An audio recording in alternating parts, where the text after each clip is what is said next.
Berlin is the most interesting city in Germany. And this attracts artists from all disciplines all over the world to come here. I describe Claudia as the yogi. She's the one that can really dive into a question for days and forget about everything around her. MacGyver? Yeah, absolutely MacGyver. Yeah. He can throw old rules overboard, discovering something new. Her nickname would be the Style Police. She has the last say whether it's okay to go out to the client or not. He says about himself and is proud of really giving everything unbiased, fresh look.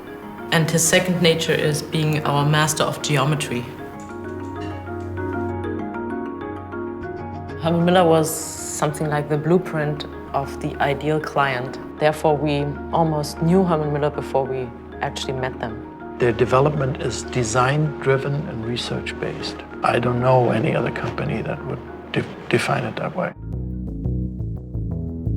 If you have a dedicated work chair that's your own, you can adjust that to your needs. But in most of the spaces you end up working, there's not something like a dedicated work chair anymore. Now with all the mobile technology, we can make ourselves total independent from where we actually work. You find yourself working in a cafe or on an airport or in a project or team space. In all these cases, a chair with a lot of adjustments doesn't work.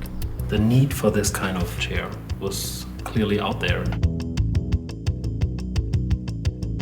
So everything started 2003. I think the quest was always to make it as simple as possible. Simple for a chair means that it's just one continuous contour. We try to start with a clean slate and then find the form through the constraints. There's almost no area where I cannot give you a reason why the shape is like this and it needs to be this way.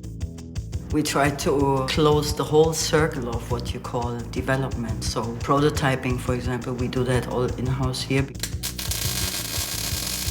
I would think, as you see here, we built like 35 fully functional prototypes before we showed the concept to Herman Miller. To check something out aesthetically, visually, the only way is comparison.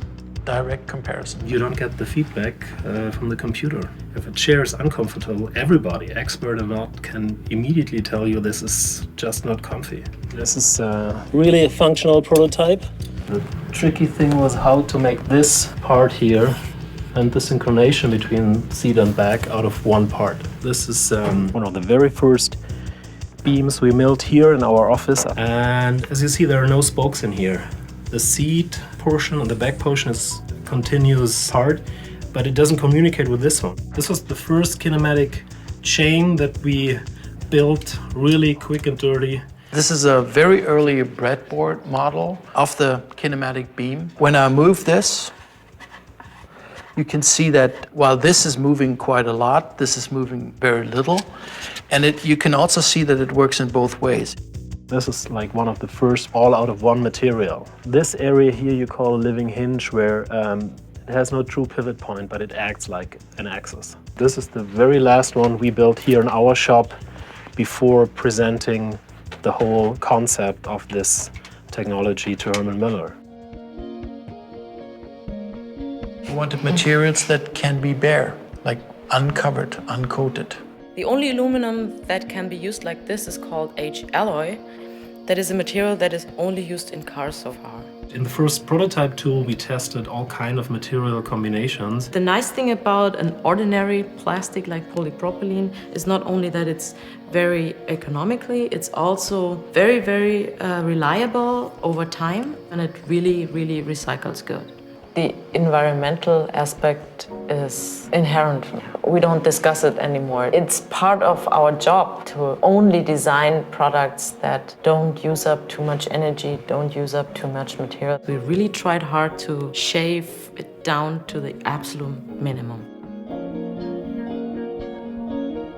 The beam is the heart of the chair. It is very unique. It's the only one of its kind. Before this, seat and back for all kinematic chairs had to be separated. There had to be a hinge in between them. It basically reacts to the weight of the user. My weight is actually controlling the bending resistance of this beam. The fabric, since it is so pliable, is the contouring part. It has just one single control for up and down. There is a very high amount of ergonomic knowledge built into that chair, but you would maybe not notice.